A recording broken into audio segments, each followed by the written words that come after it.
saw it go to 200, but I mean, sorry, I'm switching. That was probably when we were just doing the coast down, so... What did you do that in third, was it? That was in fourth. Oh, okay. 198, yeah. Big hole in the middle though. Big hole in here. What's that, jets or what?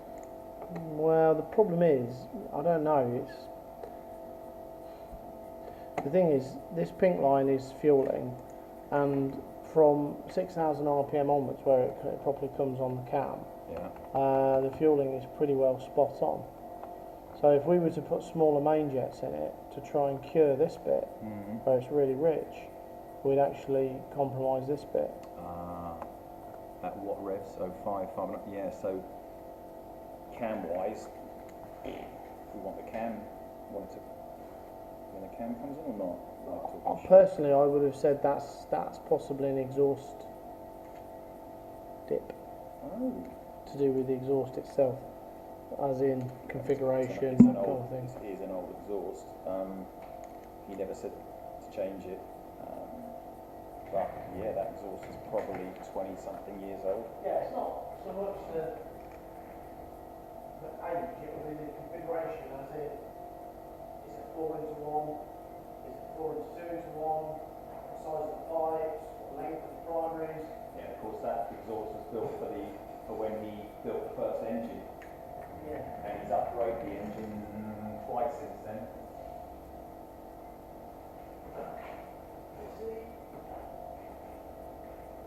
What I can see from under here,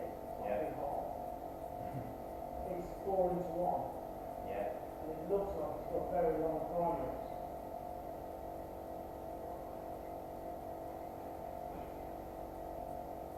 So does he need to redesign the exhaust for it? Well, at the end of the day, designing an exhaust is not straightforward. Is this guy designing? Guy was the one that, yes, he specified it from day one. But as I said, that was with the first stage 3 engine that he built for it. And it had a rebuild, I think it was 2005, where he took the triple springs off and put forged pistons in it because it didn't have forged originally. And now, of course, it's got the pistons that were designed by him, plus different, different valves now. I think they've got even bigger valves, different conrods, of course. Well, I mean, just to give you an example, I use this because it is such a glaring example. So, this is basically the same engine in 2 different cars. Yeah. So, when we first tuned this engine, it was in this car, 2 litre BDA, and we got the curve that was in red. Wow. The car then got rolled end over end on its first rally and destroyed. So what was left was built into this car, and the car came back having been obviously rebuilt. The engine was checked over, top and tailed, went back in the car, and another exhaust was made supposedly to the same spec. And when this car came in, we had this massive hole here. And nothing else had changed, is that the exhaust? Nothing else had changed. Well, at that point, we didn't know there was anything wrong with the exhaust. And we spent 4.5 hours trying to work out why we got this massive misfire here. We tried different fueling, we tried 2 different distributors, we tried different ignition timing, different coil pack, lumination module, blah, blah, blah. And then the last knock-ins, the engine builder said, we had this conversation about the exhaust, and he said to the guy who built the car, can we just take the rear silencer box, the rear section of the exhaust off? And it went from run 16 and run 17 are identical, apart from the fact that one had the rear section of the exhaust took off. So I would have not believed it would have made that difference there. I would have thought, if anything, it would have made a difference up here. But that's what it did. And genuinely, we'd tried everything to fix that. Wow. So you can see it almost back to backs with the original installation in the Mark 1. This was a Mark 1, this was a Mark 2. Wow. And that was the dip in the torque curve. Actually lost power, didn't it, between... Hugely. I mean, that was actually a physical misfire at that point. I mean, that obviously different with these, but it sounded quite sweet, this.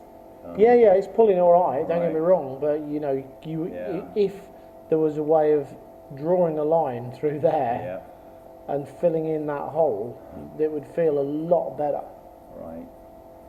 But fueling wise, on light load it's okay. So it is getting enough fuel from the pump, Yeah. Right, okay, it's not asking for fuel, okay. Because I adjusted that, I think, once it had been here, or was it before, I can't remember, but I got a pressure gauge and all the rest of it, and then did it to whatever it was supposed to be. Yeah, I mean it's right up here at 8k. It starts to go. It's like 0.92 lambda. Yeah. This is scaled by 100. Otherwise, it'd be right down on the bottom of the graph, obviously. Yeah. So we scale that by 100. So 92 is actually 0.92 lambda. I wouldn't want to go any leaner than that, but that is okay. Okay. And given that if we richen this up, it'll just make this hole deeper. I think that's a good compromise. Okay. And I mean, it is. Don't get me wrong. It automatically corrects for the temperature in here. Yeah. Humidity, baro, 32 degrees in here. That's all factored in. Yeah. But I dare say, if you brought it back on a nice, like on a February morning, we'd probably easily crack 200 horsepower. Wow. So we're at 198, are we? 198.4, yeah. Wow. So you say don't touch it. Is that what I'm getting from you, or? Yeah, pretty much. I mean, I couldn't remember how far we got with it before, but we must have done some jetting, did we? Yes, you did. You went to put bigger jets in. Yeah. And then I don't know whether I mentioned it to you or what, but they had whatever they had on them, and then I must have done. I said to you they'd been drilled, and so you actually then put bigger ones than the drilled ones, and you measured it with a little, little thing that you had, and you went to your pot of jets, and so you changed it. I don't think I've got the paperwork with me, unfortunately.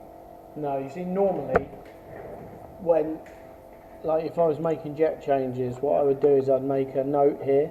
Yeah. But that's only once you've actually done a power run. So if we were, so I remember we were running it in as well, weren't we? Absolutely.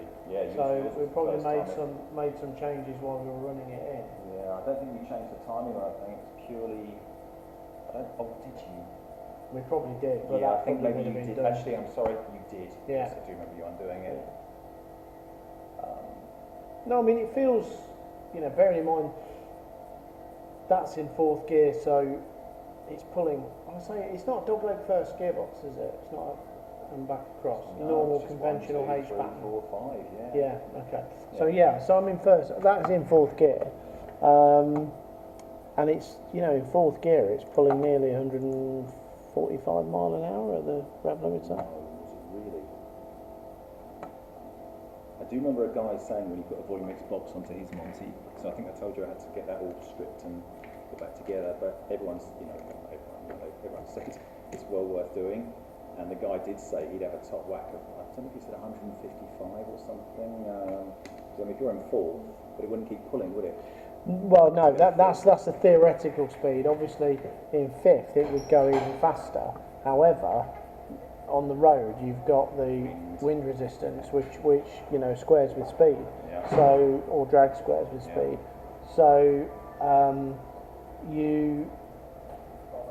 it probably wouldn't pull that speed on the road in reality, but it does make you wonder whether you'd actually be better with a slightly lower final drive and enjoy the acceleration rather than, I mean, let's face it, in fifth gear, okay, that is 8,000 revs.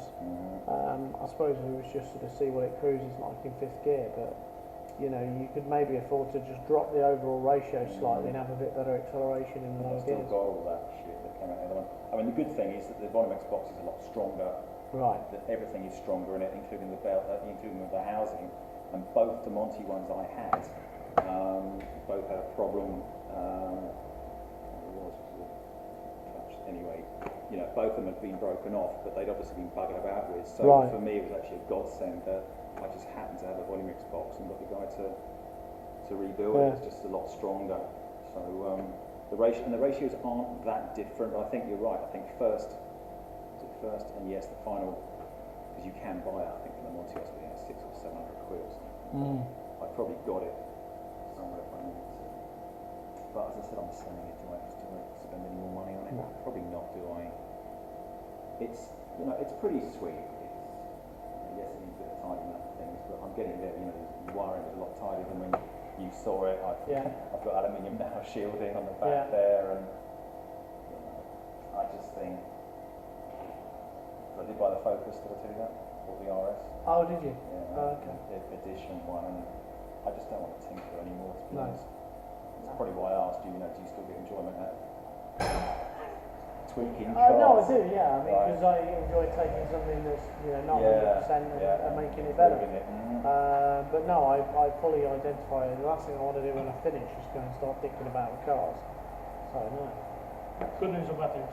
I don't know, it's just... Good news, your chap before is going to bring an Escort down to have a life dash, life ECU and a full wiring lift. Chat before? Chap with 3. He's got Mod 4 Escort, Okay. Mod 2 Escort, I agree for. Bad news, obviously we just put an AG50 into the Escort and it can't use 9% of inches on an AG50 on that car. The only thing that would run is an A10, which is the old plastic ones.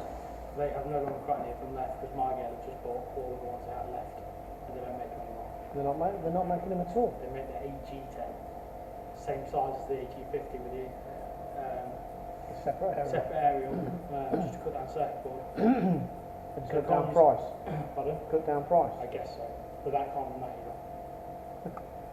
either. So he said, that is the old boards that went to 509 version ago. He said that 510 they changed all the protocols, which is why when I put 599 in that, it wouldn't work because it's something to do with the fast and slow speed rams. So what? So it seemed Really like pisses me off. GPS. Well, the thing is, when we ordered it, we didn't know what that was, did we? We didn't update it. That's the problem. Well, It was, we didn't think it was that old. so We see long on that. what's the cut? And that's it. No speed, no gyro. So what?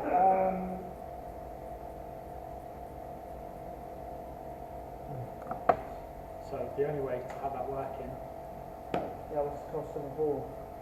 I said, is it cheaper? And he went, it'll be more expensive because we'll have to debox your board, and there was different revisions. What? More expensive than a new ECU? He said that, and there was different revisions of cases. I'll just talk to Jason and tell him if you want. I said, obviously, he went, what features go? I went, traction lock. So you've literally just done the knot. He went, well, we could take, that'd be a free upgrade, obviously, the knot. And the new ECU, if it goes for the new ECU, then they'll put a knot on for free. The traction, I guess you'll have to pay for. So the only way to do it is if you find someone to buy that ECU. I'll just have to talk to Jason and see whether. So he's got lateral and longitudinal G. I'm just about to double check that now. I've rewired it, but yeah, there's no speed or gyro. Oh, okay. I don't know what he wanted it for. If I'm honest, did he want it for speed? Just a traction control. So it doesn't need speed. No, it just needs lateral G. Doesn't Yeah, it? yeah. So if it sees that, then it work. Hey, hello. It'll work on that, won't it? Keeping well? Yeah. Still selling those lifts, or you've been that off? No, I'm still selling Were them. you at Goodwood by any chance? Goodwood? No, No. only in my dreams. Someone like that. There was somebody there selling them. That's all. I didn't know whether it was you. But they weren't the till ones, are they? Problem is, there's 7 companies in our group. So we're part of the Trade Garage Equipment Group. And there's 7 companies, and there is a company down south that sell rotaries as well. So, we're at our biggest competitor is JD, JD Garage Equipment. I haven't. We're up in Sheffield somewhere. Oh, so you're not selling those? I meant those scissor lifty things. No. No, okay. No. You've been that off. No, I've been that up. Big mistake, lost a shitload of money through that stupidity. But I managed to sell all the stock I had to some Czech down in Bristol, and he's now got them all in his garage at home. Going, I can't fucking shift these. Oh, geez. Oh well, at least you got out of It it, was a mate. nightmare. I thought it was worth a go. My missus is still kicking my arse about it, but No, that's just normal, mate. She just kicked your ass anyway. yeah, So. but she kicked it even harder. That set us back a good couple of years, let me. Oh well. It is what it is. So who are you working for now? Bullworthy. Bullworthy. Ah, right. You haven't brought our Rampale, did our Ram, have Yeah, you? I've come to sell you some two posters. How about, can you just get them to release our new our RAM? That'd be Release your what? New Ram. We've got a Ram on order for the Sizzler. Oh, have you? and it's paid Through for. Lions Garage Equipment. Oh, yeah, Kevin. Jeffrey. Well, it's Kevin now. Yeah. It's Jeffrey basically gave it to Kevin. Yeah. But the old boy is still, because he's on the phone to me most days, Jeffrey is. Pain in the arse. Good. Oh, so it's you're Bullworthy man now. Yeah, That's I am. excellent. Good. So, You can so, have if it. you, so you can ring up and go, "Is Roger there?" and give you a load of shit when he does I that. listen, I'm on sales, speak to technical. We've actually just bought a new lift. He's probably told you. I don't know whether he's told you. No, We've just yeah. replaced one, so you've missed out, mate. What we bought? It was going to be a road. It was going to be a Range Rover. Donkey. No, it's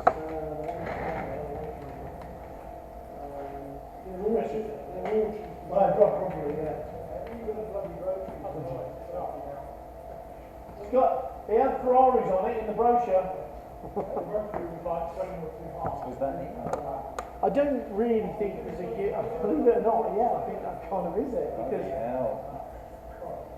we obviously broke the back of it last time. You obviously did. As I said, I was very happy that I hadn't started out. I've done Well, it before. if it drives well, Yes, of course you've got to get the revs up. You can't just put off in 800 No. revs or something. Yeah. So you've got to go to 2,000 or something. Yeah. But, it takes off like a scalded cat. And that was before the race plugs went in. So we've got it going up the road somewhere.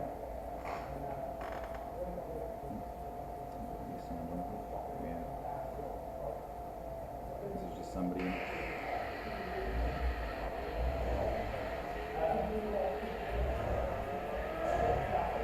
Revs freely, doesn't it? As I said, you just have to get the revs up. I mean, that's normal between 45s, isn't oh it? yeah, definitely. I think you explained to me all the different chokes. Yeah, where you've one got comes in and- you've got different sort of areas of operation for the different fuel circuits within the carburettor, and with everything, there's always a trade-off between having like huge chokes which flow lots of air and give you lots of power at the top, but give you absolutely rubbish drivability low down. So if it's a competition car, you're going to go, oh, I'll live with that. But if you've got to use it on the road, that's tedious as hell. So the only way, I suspect that hole would probably be there to some degree, even if it was on fuel injection. But the difference with fuel injection and maybe mapped ignition is we could deal with the richness. Yeah. I suspect the richness is as a result of the pulse tuning in the exhaust. So it's not the rich spot is causing the hole is causing the rich spot, if you see what I mean. Yeah. And if that were on fuel injection, at least you can deal with that because you're controlling it electronically, and to some degree you can mitigate the hole, but you'd never get rid of it. Right. I could probably show you any number of. Even if I was keeping it, not worth doing. Would I not? Yeah, it probably would be worth doing with a different exhaust, but the problem is what I can't do is say put this exhaust on with this with this spec and it will cure it, because exhausts are a bit of a black art. So unless somebody's done the testing, or maybe a guy can go, yeah, seen that before, it needs this. Where are we? SD22. He's done an engine as late as this with that spec, Monte Carlo. Yes, it's still an Lampredi engine, but I don't know. I'd have to ask him, because he has got a guy in Kent, I think it is, that I went to, build it, but that was, you know, at the time that was the old engine. Sorry, the old engine, the Mark II, let's call it. And this is Mark III. So this is a 2 litre Duratec on throttle bodies and fuel injection. This bit at the top here, ignore that. We actually, that was a completely separate problem which we identified was a mechanical problem with the dry sump system not scavenging the oil out of the engine. Wow. But this dip here is a cam dip, a cam and exhaust dip. And you know, even though this car's on fuel injection, you can't get rid of that. And likewise here, you can see the peaks and troughs are harmonic. You know. Oh yeah, I see what you mean. They're doing it. Although it's climbing, it's undulating, isn't it? And roller coastering. Find something else.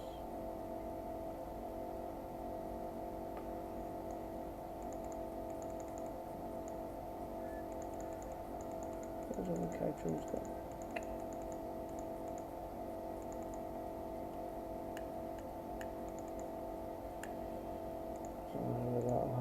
So again, that's a similar dip. Natural thing, isn't it? But you see, there are, when the engine's running, there are pulses of pressure travelling down the intake system and then out through the exhaust, and those pulses, the frequency of those pulses is affected by the length of the intake and also the length of the exhaust and the configuration of the exhaust.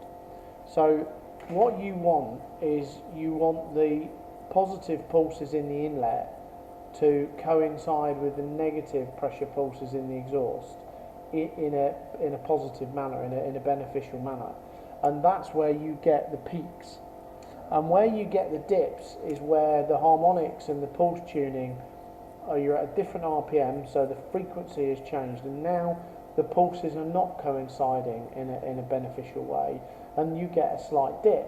Now, most engines, it's much more subtle, as you can see. There's a dip here, a bit of a peak, a very small dip, a bit of a peak, a bigger dip, a peak, a very small dip. So they're there all the way, but they're somewhat less obvious than it is on your engine, and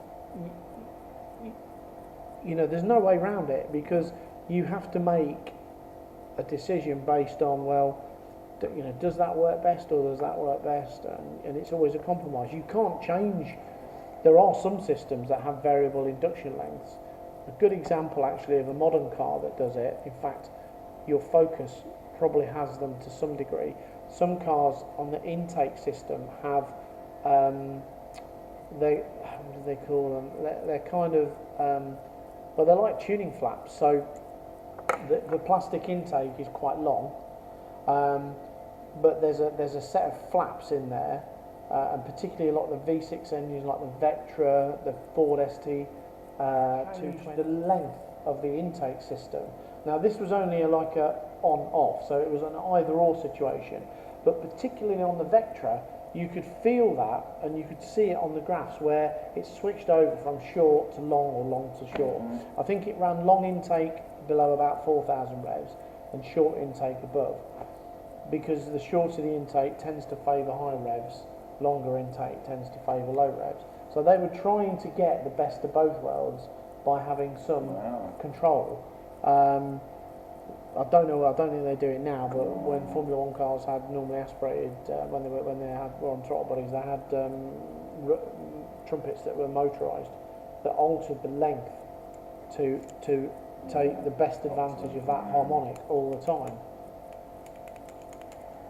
So, in answer to your question, going back to yours, can we cure that? It might be possible to cure it. You'd have to talk to Guy, see if he can come up with a better exhaust configuration, but then you'd have to have the exhaust made, fit it, bring it back, and test it, and there is no guarantee that it would cure it. Big pulls, you know. If someone's going to race it, they can do that. Yeah. I think that's probably bottom line, Troy. You know, it is a big dip, but I mean, I'm not going to track it. I'm not going to rally it. I'm not going to climb it. Yeah. It's running. It is quite sweet. days. Yes. Thank you. Easy peasy. I aim to please. Happy for that. Was that? Happy about that. Yeah. It's not worth, it's not worth the